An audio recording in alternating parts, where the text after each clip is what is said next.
Assalamualaikum warahmatullahi wabarakatuh. Sebelumnya kami ucapkan terima kasih kepada Bu Feni Soraya Dewi MSI dan juga teman-teman semuanya. Perkenalkan, kami dari kelompok 1 yang beranggotakan Renjani Lulun Safitri NPM 0056, Iva Rokijah NPM 0058, Saniatul Adawiyah NPM 0039, Rizal Wahyu Afafa NPM 0066, Kurnia Desi Murtiningsih NPM 0064. Selama beberapa menit ke depan, kami akan mempresentasikan materi mengenai konsep dasar akuntansi syariah.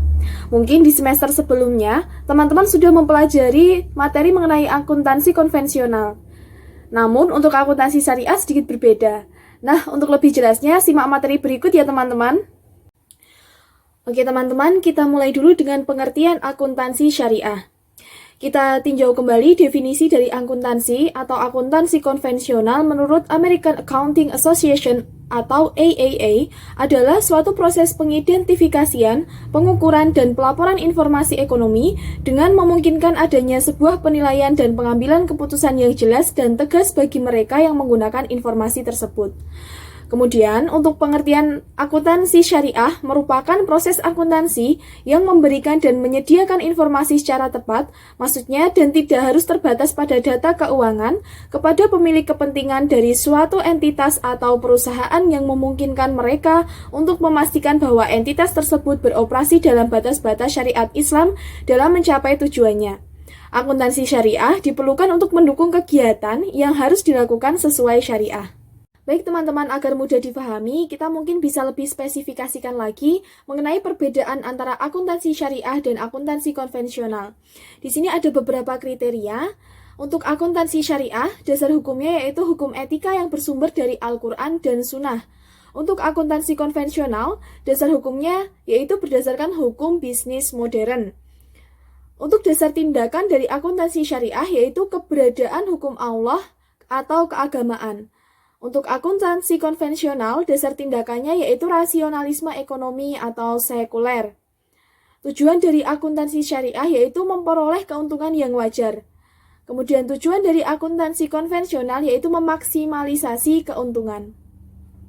Untuk orientasi akuntansi syariah yaitu kemasyarakatan, dan akuntansi konvensional orientasinya menuju individual atau kepada pemilik. Tahapan operasional dari akuntansi syariah yaitu dibatasi dan tunduk ketentuan syariah.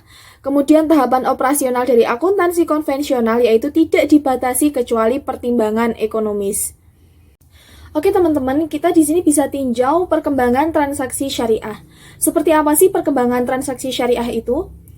Sistem perbankan syariah diawali dengan Mid Gamer Local Saving Bank di Mesir pada tahun 1963, yang kemudian diambil alih dan direstrukturisasi oleh pemerintah Mesir menjadi Nasir Social Bank pada tahun 1972. Perkembangan tentang perbankan syariah terus berlanjut, tidak hanya di Timur Tengah, termasuk pendirian Islamic Development Bank pada tahun 1975, tetapi juga di negara-negara Eropa seperti Luxembourg, tahun 1980 sampai 1981 dan Denmark tahun 1983. Perkembangan yang sama juga terjadi di negara Asia Tenggara yang mayoritas penduduknya beragama Islam. Di Malaysia, Bank Syariah pertama berdiri pada tahun 1982, sementara di Indonesia baru terjadi 9 tahun kemudian dengan pendirian Bank Muamalat Indonesia pada tahun 1991. Perkembangan jumlah bank syariah meningkat pada tahun 2009 dengan dikeluarkannya izin bank baru yaitu Bank Bukopin Syariah, Bank Panin Syariah, dan BRI Syariah. Pertumbuhan ini makin pesat pada tahun 2010 di mana dari 6 bank syariah di tahun sebelumnya menjadi 11 bank syariah yaitu BNI Syariah, BCA Syariah, BJB Syariah, Bank Victoria Syariah, dan Maybank Syariah. Baik, saya Saniatul Adawiyah NPM 20.0039 akan melanjutkan presentasi dari Mbak Rere mengenai perkembangan transaksi syariah. Sektor berikutnya yang juga berkembang adalah asuransi syariah. Perkembangan ini di Indonesia sendiri diawali dengan berdirinya asuransi takaful yang dibentuk oleh PT Syarikat Takaful Indonesia atau ST sebagai holding company pada tahun 1994. Sektor syariah yang sedang berkembang adalah transaksi investasi syariah dan sektor keuangan non-bank. Ini terus mengalami peningkatan, diantaranya 1. Obligasi syariah atau sukuk, 2. Pasar modal syariah, 3. Dana pensiun syariah, 4. Pendanaan proyek syariah, dan 5. Real estate syariah. Selanjutnya, perkembangan akuntansi syariah menurut Wiroso tahun 2011. Pertama, periode sebelum tahun 2002. Belum ada PSAK atau pernyataan standar akuntansi keuangan yang mengatur, sehingga pada periode ini masih mengacu pada PSAK 31 tentang akuntansi perbankan dan juga mengacu pada Accounting Auditing Standard of Islamic Financial Institution. Kedua, periode tahun 2002 sampai 2007. Pada periode ini sudah ada PSAK 59 tentang akuntansi perbankan syariah yang dapat digunakan sebagai acuan akuntansi untuk bank umum syariah, bank pengkreditan rakyat syariah, dan kantor cabang syariah sebagaimana tercantum dalam ruang lingkup PSAK tersebut. Ketiga, tahun 2007 sampai sekarang. Pada periode ini, DSAK atau Dewan Standar Akuntansi Keuangan mengeluarkan PSAK Syariah yang merupakan perubahan dari PSAK 59. KDPP LKS atau Kerangka Dasar Penyusunan dan Penyajian Laporan Keuangan Syariah dan PSAK Syariah digunakan baik oleh entitas syariah maupun entitas konvensional yang melakukan transaksi syariah baik sektor publik maupun sektor swasta. Pembahasan selanjutnya mengenai Islam dan syariah Islam. Yang ketiga yaitu akhlak. Akhlak yang sering disebut juga dengan ihsan mengatur hubungan manusia dengan Allah, Rasul, sesama manusia dan alam serta dengan dirinya sendiri. Akhlak kepada Allah dan Rasul adalah mencintai serta mentaatinya, sedangkan untuk diri sendiri misalnya adalah sholat. Kemudian mengajak orang lain kepada kebaikan. Tuntunan akhlak kepada manusia lain adalah mengajak orang kepada kebaikan, bersabar, serta jangan berlaku sombong. Sedangkan kepada alam adalah tidak berbuat kerusakan di muka bumi ini. Akidah, syariah, dan akhlak saling berhubungan satu dengan yang lainnya, dan tidak bisa dipisah-pisahkan karena ketiganya diperlukan untuk membentuk kepribadian yang utuh pada diri seorang muslim. Bila diibaratkan sebuah bangunan, maka akidah merupakan pondasi untuk dapat tegaknya bangunan tersebut, dan tanpa pondasi tersebut bangunan tidak akan berdiri dengan tegak. Iman membutuhkan ketaatan dalam menjalankan ketentuan-ketentuan Allah, yaitu syariah yang digambarkan dengan tiang-tiang penyangga. Hukum Islam. Hukum Islam secara istilah disebut juga hukum syara, yaitu hukum Allah yang mengatur perbuatan manusia yang di dalamnya mengandung tuntutan untuk dikerjakan atau ditinggalkan, atau pilihan antara dikerjakan atau ditinggalkan. Hukum syara ini hanya dapat diambil dari sumber-sumber hukum Islam, yaitu Al-Quran, Sunnah, Ijma, atau Qiyas. Hukum atau norma perbuatan yang tidak diambil dari sumber-sumber tersebut tidak disebut sebagai hukum syara. 4 mazhab fikih yang bersumber dari para ahli fikih seperti Al-Imam Abu Hanifah, Imam Malik, Imam Syafi'i, dan Imam Ahmad bin Hambal mengklasifikasikan hukum Islam menjadi 5, yaitu yang pertama wajib, yaitu perbuatan yang apabila dikerjakan akan mendapat pahala dan apabila ditinggalkan akan mendapatkan dosa. Wajib di sini terbagi menjadi 2, yaitu wajib ngain dan wajib kifai atau kifayah. Wajib ngain maksudnya yaitu kewajiban yang dibebankan kepada setiap orang, contohnya seperti sholat, membayar zakat, memenuhi janji, dan lain sebagainya. Sedangkan wajib kifayah yaitu kewajiban yang dibebankan kepada sekelompok orang, dan apabila untuk mengerjakan kewajiban ini dibutuhkan jumlah orang tertentu untuk melaksanakannya, contohnya seperti memandikan dan mengkafani jenazah. Yang kedua yaitu mandub atau sunnah, yaitu perbuatan yang apabila dikerjakan akan mendapatkan pahala, dan apabila ditinggalkan orang tersebut tidak akan mendapat dosa. Kemudian yang ketiga yaitu haram.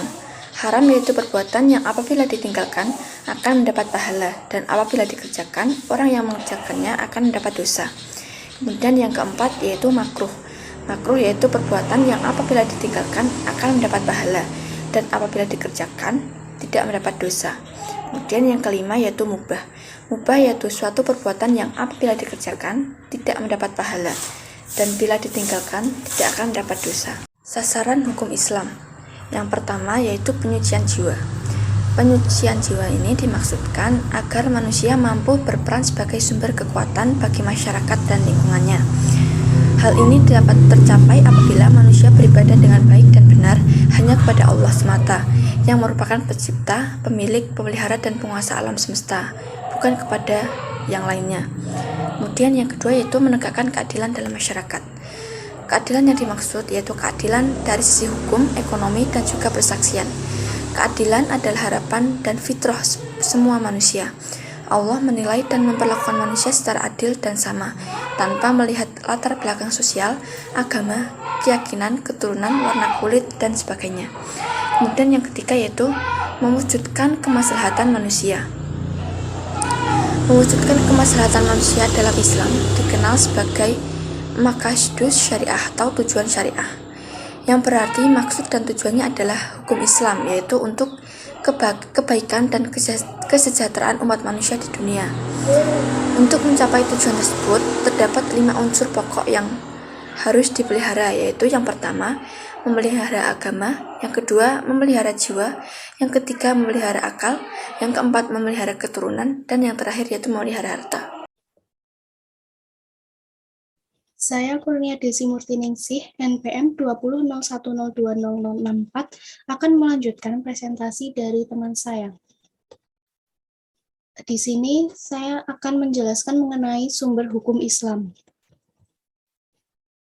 Sumber hukum Islam yang pertama yaitu ada Al-Quran. Al-Quran ialah kalam Allah atau kalamullah dalam bahasa Arab, sebagai sebuah mukjizat yang diturunkan kepada Nabi Muhammad SAW melalui utusan Allah malaikat Jibril alaihissalam untuk digunakan sebagai pedoman hidup bagi manusia dalam menggapai kebahagiaan hidup di dunia dan di akhirat. Al-Quran sebagai sumber hukum. Al-Quran dijadikan sebagai sumber hukum yang utama, karena Al-Quran berasal dari Allah Subhanahu wa Ta'ala yang Maha mengetahui apa yang terbaik bagi manusia dalam menata kehidupannya sehingga selamat di dunia dan di akhirat. Al-Quran memuat seluruh aspek hukum terkait dengan akidah, syariah, baik mahdah maupun muamalah, dan akhlak serta terjaga keaslian dan keotentikannya. Al-Quran juga mengatur mengenai hukum keluarga, antara lain berupa penjelasan mengenai pernikahan, mahram, perceraian atau talak, macam-macam iddah dan tempatnya, pembagian harta waris, dan lain sebagainya. Al-Quran tidak turun secara sekaligus, melainkan secara berangsur-angsur. Ada 2 alasan mengapa Al-Quran diturunkan secara berangsur-angsur, yaitu yang pertama, menguatkan hati, berupa kesenangan rohani atau spiritual.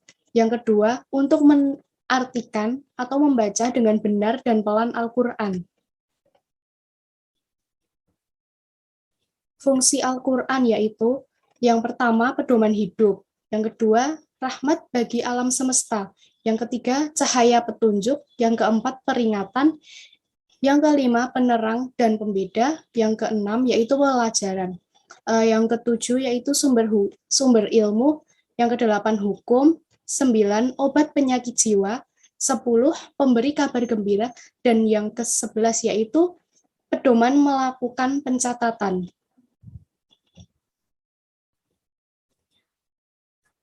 Yang kedua yaitu ada as-sunnah. As-sunnah ialah ucapan atau kauliyah, perbuatan atau fi'liyah, serta ketetapan-ketetapan atau takririyah Nabi Muhammad SAW yang merupakan sumber hukum Islam kedua setelah Al-Quran.